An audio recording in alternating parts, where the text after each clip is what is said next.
Best varicose veins చికిత్సనే పొందండి. నొప్పి లేని చికిత్స కోసం సంప్రదించండి ఎబిస్ హాస్పిటల్.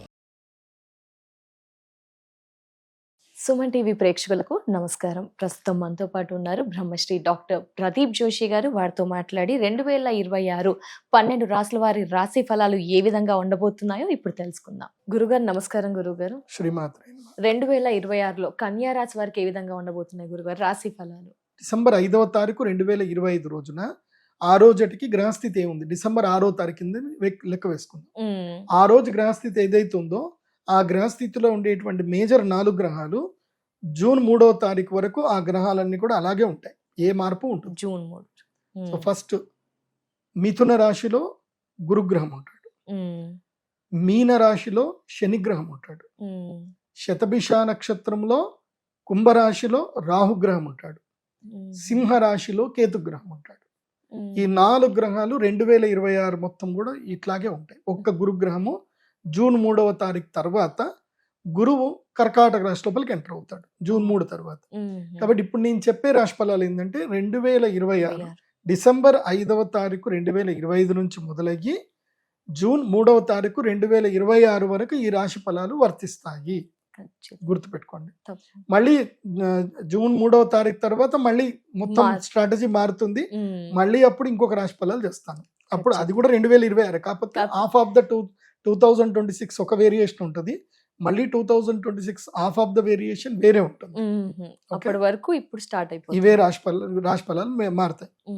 సో ఇది బాగా గుర్తుపెట్టుకొని మీ జన్మ నక్షత్రం ఏందో తెలుసుకొని ఇక మీరు 2026 రాశి ఫలాలు చూడండి. కన్యా రాశికి 2026 సంవత్సరంలో జూన్ 3వ తారీఖు వరకు వీళ్ళకి కేంద్ర స్థానము లోపల శనిగ్రహము అదేవిధంగా గురుగ్రహం కేంద్రంలో ఉన్నారు. కేంద్ర స్థానం అంటే 1, 4, 7, 10 ఇవి కేంద్ర స్థానాలు అంటారు.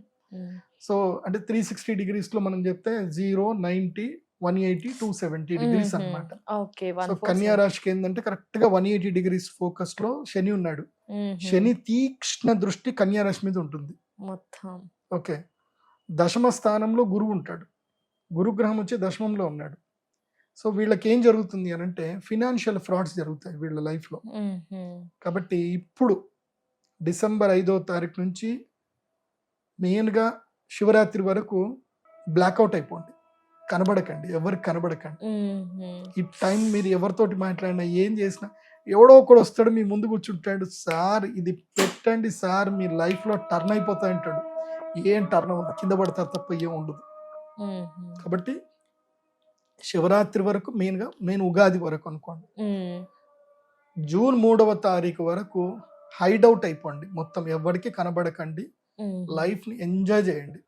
ఎంత డబ్బు ఉంటే అంత ఖర్చు పెట్టుకోండి. ఖర్చు పెట్టే టైం ఇది. కన్యా రాశికి ఏంటిది ఖర్చు పెట్టే టైం. చక్కగా టూర్లు పోండి, మంచిగా మాల్దీవ్స్ పోండి, లేకపోతే లక్షద్వీప్ పోండి, లేకపోతే ఇంకెక్కడికైనా వెళ్ళండి, మంచిగా డబ్బు ఖర్చు పెట్టండి. డబ్బు ఎంత ఖర్చు పెట్టుకుంటే కన్యా రాశి వాళ్ళకి ఇప్పుడు అంత మంచిది. ఎందుకోసమంటే ఖర్చు పెట్టుకో, ఎందుకోసమంటే జూన్ 3 తర్వాత లైఫ్ మొత్తం నీదే. 12 ఏళ్ల తర్వాత గురువు 11 ఇంట్లోకి వస్తున్నాడు.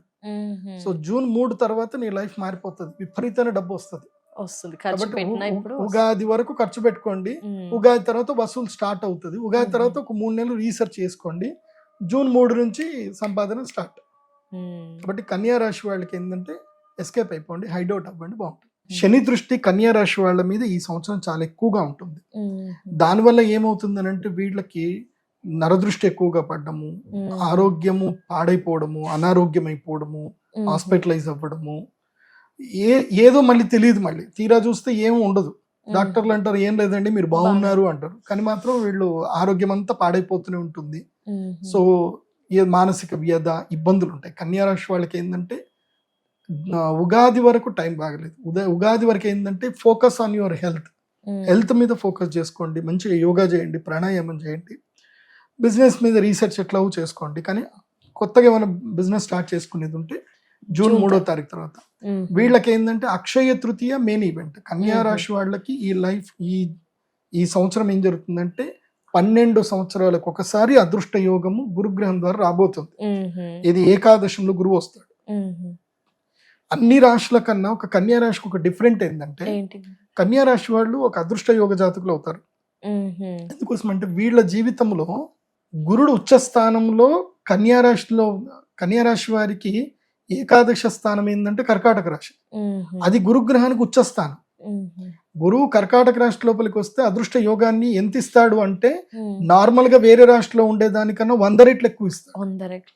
సో అది కేవలం ఒక కన్యారాశి వాళ్ళకి బెనిఫిట్. అది ఎందుకోసం అంటే కన్యారాశికి 11వ స్థానము, కర్కాటక రాశి 11వ స్థానం కేవలం ఒక కన్యారాశి వారికి మాత్రమే అవుతుంది. కాబట్టి వాళ్ళకి లాభము ఎంత లాభం అంటే 10 రెట్లు 100 రెట్లు లాభం వస్తుంది. అందుకే మోస్ట్ ఆఫ్ ద కన్యారాశి వాళ్ళకి ఎవరైతే అదృష్ట జాతకులు ఎవరైతే ఉంటారో జాతకంలో గురుగ్రహం మంచిగా ఉంటే చాలు వాళ్ళకి ఈ 11 ఇంట్లో గురువు రాగానే వాళ్ళకి లక్ పేలుతుంది, వాళ్ళకి బ్రహ్మాండంగా డబ్బులు వస్తాయి, వాళ్ళకి బాగుంటుంది. సో కానీ జ్యోతిష్ శాస్త్ర పండితుడిని సంప్రదించాలి. ఏదో నేను చెప్పాను కదా, నేను ఇంట్లో కూర్చున్నాను, మడి కట్టుకున్నాను, డోర్ లాక్ వేసుకున్నాను, టీవీ రిమోట్ పట్టుకొని చూస్తున్నా, నాకు అదృష్టం రావాలి, ఎక్కడ నాకు రావట్లేదు, నాకు ఖజానాలో డబ్బు నిండట్లేదు అంటే జరగదు. అది గురుగ్రహం నన్ను కలవాలి, నేను ఆ గైడ్ లైన్స్ ఇస్తాను, నేను నీ లైఫ్కి ఏ బిజినెస్ ఆపర్చునిటీ కలిసి వస్తుందో చెప్తాను, అది చేసుకో. 0 నుంచి అయినా సరే చేసుకోవడానికి నువ్వు రెడీ ఉండాలి. కానీ ఒక్కటి తెలుసా, అన్ని రాశుల్లో కన్నా పెయ్యి వంగని రాశి ఏది అంటే కన్యా రాశి. వీళ్ళు ఒళ్ళు వంచరు, లేజీ రాశి. వీళ్ళకి రొటీన్ గా ఒక పని చేయమంటే మాత్రం 2 రోజులు వెళ్ళానండి, వీళ్ళు జిమ్కి వెళ్తారు, సంవత్సరానికి 25,000 ఫీజు కడతారు, 3 రోజులు పోతారు, 5వ రోజు పడుకుంటారు, ఇక మళ్ళీ ఇంకోసారి బోరింగ్ అంతే. సో వీళ్ళు చాలా చంచలము, డిసిషన్ తీసుకుంటారు మళ్ళీ బ్యాక్ అవుతారు, డిసిషన్ తీసుకుంటారు బ్యాక్ అవుతారు. అలా అవ్వకుండా ఉండేది ఉంటేనే నా దగ్గర రండి, మెంటల్గా ఫిక్స్ అయ్యి ఉంటేనే నా దగ్గరికి రండి. కన్యా రాశి వాళ్ళకి బెస్ట్ ఆపర్చునిటీ ఉంది. ఈ 3 months చెప్పిన పంచభూత శివలింగ దర్శనం చేసుకోండి, ప్రతి చోట ప్రసాదాలు తీసుకోండి. అయితే ఒక ఆఫర్ చెప్తాను. ఏంటి? శివరాత్రి రోజు నా దగ్గరికి వచ్చి, ఈసారి శివరాత్రికి మేము చాలా పెద్ద పూజ చేస్తున్నాం, సహస్ర శ్రీచక్ర స్ఫటికలింగార్చన పూజ చేస్తున్నాం. ఇంత పెద్ద పెద్ద స్ఫటికలింగాలు మనం ఆర్డర్ చేసి తెప్పిస్తున్నాం.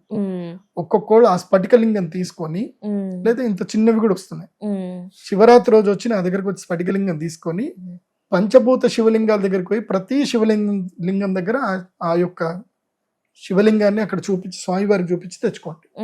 మీ దగ్గర ఇంకా పవర్ మీ దగ్గర ఉన్నట్టు 5 శివలింగాల నుంచి పవర్ మీ దగ్గర స్ఫటికలింగంలో వచ్చేస్తుంది. ఇప్పుడు శివరాత్రి ఫిబ్రవరిలో ఉంటుంది, అప్పుడు వచ్చి ఫిబ్రవరి 24 ఉన్నట్టుంది. ఆ శివరాత్రి అయిపోయిన తర్వాత మీరు నేను ఇచ్చిన శ్రీచక్ర స్ఫటికలింగం తీసుకొని పంచభూత శివలింగాలు దర్శనం చేసుకోండి. దాని మధ్యలో మీకు మంచిగా పళని వస్తుంది, అదే విధంగా రామేశ్వరం కూడా వస్తుంది. రామేశ్వరం కూడా వెళ్ళండి, కంచి కామకోటి పీఠం, కామాక్షి అమ్మవారు వస్తారు. సో ఇలా ఈ సమ్మర్ లో తీర్థయాత్రలు ప్లాన్ చేసుకోండి. మెయిన్ ఈ 5 శివలింగాలు, మధ్యలో ఏమైనా టెంపుల్స్ ఏమైనా రీచ్ అవుతే ఆ టెంపుల్స్ కూడా దర్శనాలు చేసుకుంటూ వెళ్ళండి. పోయే ప్రతి చోట ఈ శివలింగం తీసుకొని వెళ్ళి ఆ శివుడికి చూపించండి. మీకు అదృష్టం ఎక్కడైనా ఛాన్స్ దొరికింది, శివలింగం టచ్ చేసే ఛాన్స్ దొరికింది, అయ్యగారికి ఒక 100 రూపాయలు ఇస్తే ఆయన వెళ్ళి టచ్ చేసి ఇస్తాడు. మెయిన్ శివలింగానికి టచ్ చేసి ఇస్తే ఇంకా అంతకన్నా అదృష్టం ఇంకోట్లేదు. కాబట్టి పవర్ అన్ని చోట్లకించి పవర్ ఒక దగ్గర గ్యాదర్ చేసుకొని ఇంట్లో పెట్టుకోండి, పూజ చేసుకోండి. ఈ పరిహారంతో పాటు ఇంకా ఏమైనా పరిహారం ఉంటుందా గురుగారు? ఇదే బెస్ట్ అంటారు. కన్యా రాశి వాళ్ళకి ఈ శని బాధ, శనిది ఏదైతే ఉందో ఆ దృష్టి బాధ తగలకూడదు, నరదృష్టి తగలకూడదు అంటే ఈ మాల వేసుకోవాలి. కృష్ణ స్ఫటిక మాల, కృష్ణ అంగారమాల అంటారు. అంటే బ్లాక్ కలర్ క్రిస్టల్. మీరు most of the film stars ఎవరెవరు ఉంటారో వాళ్ళందరూ వేసుకునేటి ఇవే, పెద్ద పెద్ద స్టార్స్ అందరు కూడా. మీరు మామూలుగా చూడండి, నల్ల కలర్ కరుంగలి మాల కాదు ఇది, కృష్ణ స్ఫటిక మాల రేర్. అది నా దగ్గర తప్ప ఇంకేడ దొరకదు. అది నేను రీసెర్చ్ చేసి నేను స్పెషల్ గా తయారు చేయించి ఆర్డర్ చేయించేసుకొని తెప్పించుకున్నది కృష్ణ స్ఫటిక మాల.